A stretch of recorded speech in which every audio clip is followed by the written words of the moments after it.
Hello, this is Eastern Europe Review, the common projects of Belsat and TVP World, the reports and analysis from Ukraine, Belarus and Russia.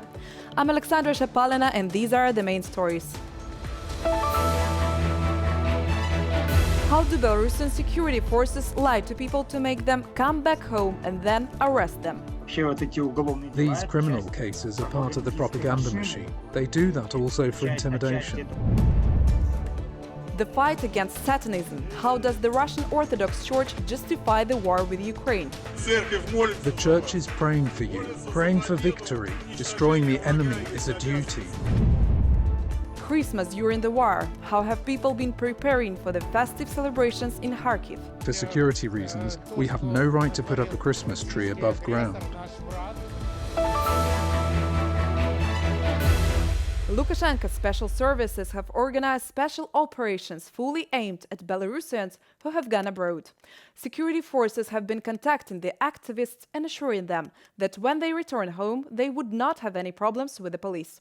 Those who believe them are now facing prison sentences.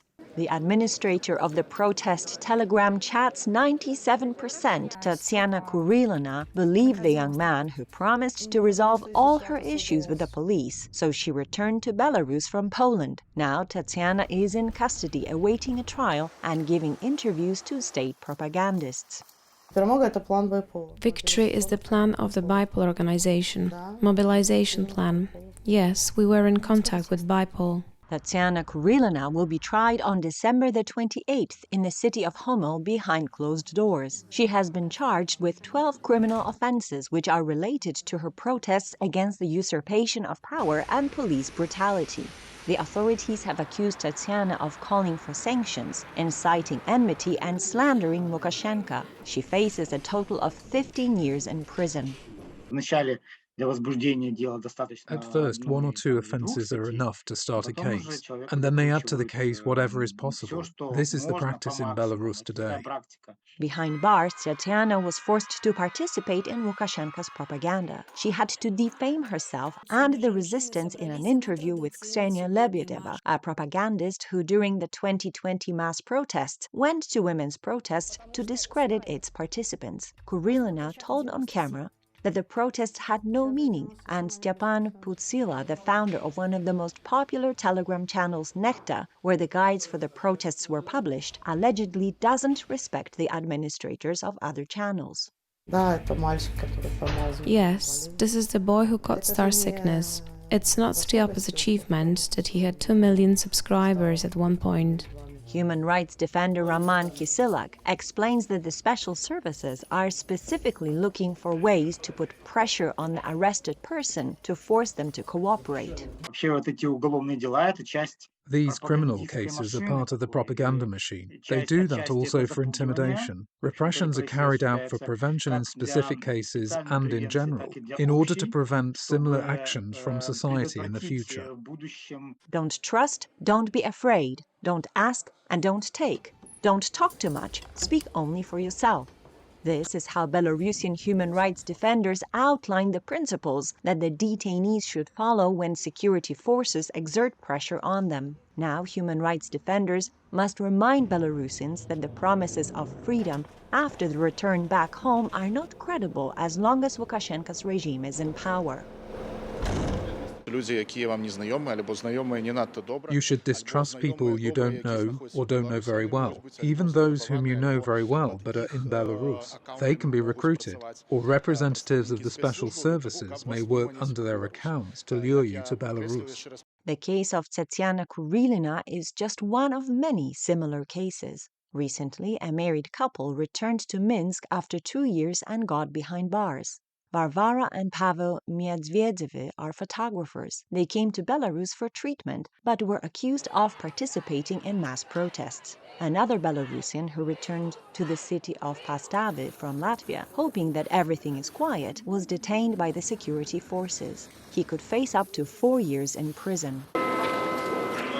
In Belarus, you can be accused even if you are not active in resistance. The media reported on the detention of 2 Belarusians who lived in Poland for several years and came to Belarus to visit their relatives. One of them ended up in a pre-trial detention center for helping Belarusian refugees. The other one was detained for uploading photographs with Belarusian national symbols on social media. As a human rights defender, as a practitioner, as the head of the Belsat Solidarity Fund, which deals with the issues of evacuating people and supporting political prisoners, I can say that it's better to get rid of illusions that you can safely travel to Belarus. Human rights activists report that recently on the border with Poland, security forces have been massively detaining bus passengers for participating in protests, for meeting wrong people in Poland, for comments on social media. In the meantime, the first trials in absentia have begun in Minsk, an innovation of the Belarusian authorities. The creators of the Belarusian Sports Solidarity Fund, Alexandra Gerasimania and Alexander Apeikin, who were abroad, were put on trial. The state news agency reported that the defendants did not appear in court. Authorities in Russia are looking for new forms of propaganda to talk about the war with Ukraine. Now they also use religion as priests come to urge men to go to war. The representatives of the Russian Orthodox Church convince believers that they have to fight with the Satanists and bless them to kill Ukrainian people. Priests also console those Russians who have already lost their relatives in the war. The Church is praying for you, praying for victory. Destroying the enemy is a duty. Several hundred men from the city of Saratov, located in southeast part of European Russia, are going to war with Ukraine. These people were drafted into the army as part of the mobilization announced by Vladimir Putin. There are also volunteers among them. They decided to go to the front line under the influence of television propaganda. The government is using a new way to convince the citizens to support Russian aggression in Ukraine. Members of the Russian Orthodox Church have become active campaigners. They offer to soldiers their parting words that the killing of Ukrainians is not a sin, but an honorable duty. I understand who we are fighting against. Ukrainians destroy churches, kill children, women and old people. Therefore we go. They have swastikas painted everywhere. We all have icons with us. We pray. I have a cross on my head. With the cross we will go to kill all this evil, satanic evil. The war between Russia and Ukraine has been going on for 10 months. According to the latest data from independent sociologists, only 36% of Russians favor the continuation of fighting, while more than 50% of citizens believe that Moscow should start peace talks with Kiev. Against this background, it is increasingly difficult for the Kremlin to explain the conduct of war from a rational point of view. Trust in propaganda is also diminishing. The church and religion could become a new way of persuading and justifying the war. In a country where 75% of the inhabitants identify themselves as Orthodox Christians, the authority of the Russian Orthodox Church is still highly respected. I am mentally strong. I am ready to bring our boys safe. Let's hope that it will be so and I won't have much work. Priests in every Russian city participate in the ceremonies of sending mobilized men to war. They say prayers and read sermons in which they refer to the war as holy. Russian priests say that on the side of Ukraine there are Satanists and enemies of orthodoxy. After such speeches, the relatives and friends of soldiers have smiles on their faces.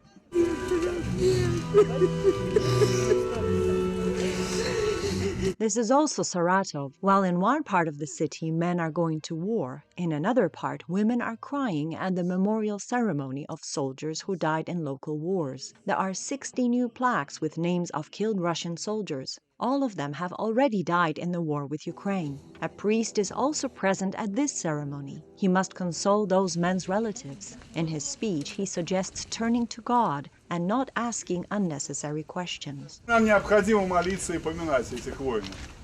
We need to pray and remember these soldiers.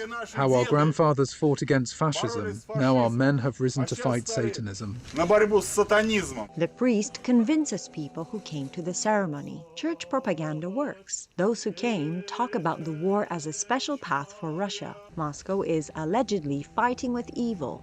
Война идет не с украинцами. The war is not with the Ukrainians, the war is with NATO, and this must be clearly understood. And I am sure that our warriors will win. We have a spirit, we have a will, historical memory, historical bonds. In February 2022, the Russian president used the protection of the interests of the Russian Orthodox Church as one of the pretexts for starting a full-scale war with Ukraine. Putin claimed that Kiev continues to prepare reprisals against the Ukrainian Orthodox Church of the Moscow Patriarchate. Russian journalists claim that Russian Patriarch Kirill knew about the impending attack on Ukraine in advance. For 10 months, he has approved this war many times. Церковь осознает, что если кто-то The Church is aware that if someone, driven by a sense of duty, needs to fulfill an oath, remains true to his calling and dies in the line of military duty, then he undoubtedly commits an act tantamount to sacrifice.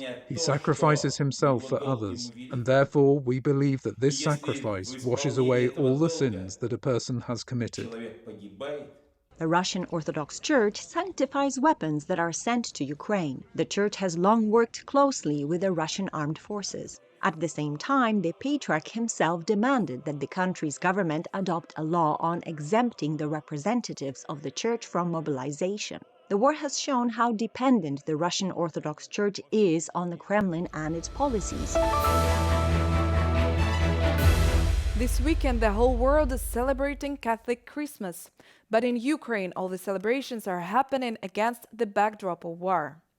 In Kharkiv, one of the cities most affected by Russian missiles, people decided to celebrate the New Year in the subway. So the main Christmas tree of the city has been installed at one of the central stations. Open the silver gate and reveal the world in a fairy tale. Fairy tale elves, a large stage, and festive illuminations have appeared for the first time at the deepest university station in the Kharkiv subway. There was enough space for a 5-meter-tall Christmas tree and a house of Santa Claus. Since December the 19th, Santa has been meeting children in his residence. Доброго дня, дітки! Hello, children. А хто я такий? Who am I? What do you think? Як ви думаєте, а?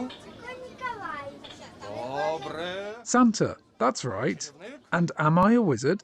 That's right. A 5-year-old Amina and her mother have just returned from Poland to Kharkiv. As soon as the little girl entered the subway, she decided to approach Santa to tell him a poem, get herself a gift, and make herself heard.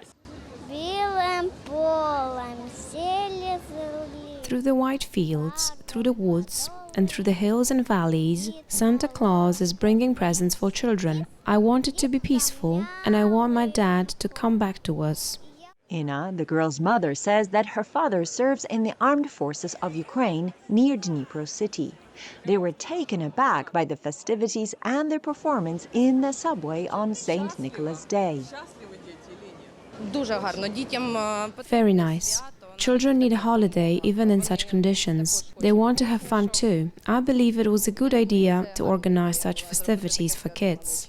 The idea of the underground Christmas tree belongs to all Kharkiv residents, says the city's mayor Ihor Terehov. It was moved to a safe place so that adults and children could celebrate all the New Year holidays in peace. We always celebrated the New Year and decorated our beautiful Christmas tree on the largest square in Europe. It was indeed the best Christmas tree in Ukraine. Unfortunately, the Russian aggressor has come, and since we are at war, we felt that today, for security reasons, we have no right to put up a Christmas tree above ground. The city's main Christmas tree lighting ceremony marked the beginning of a series of fairy tale performances for the little residents of Kharkiv. They will last for a month and will take place at the subway station. Because of this, one of the routes has been changed. And of course, according to tradition, Santa, together with the mayor of Kharkiv, begin New Year's festivities.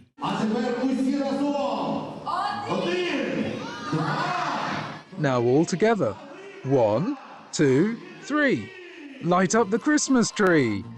Happy New Year!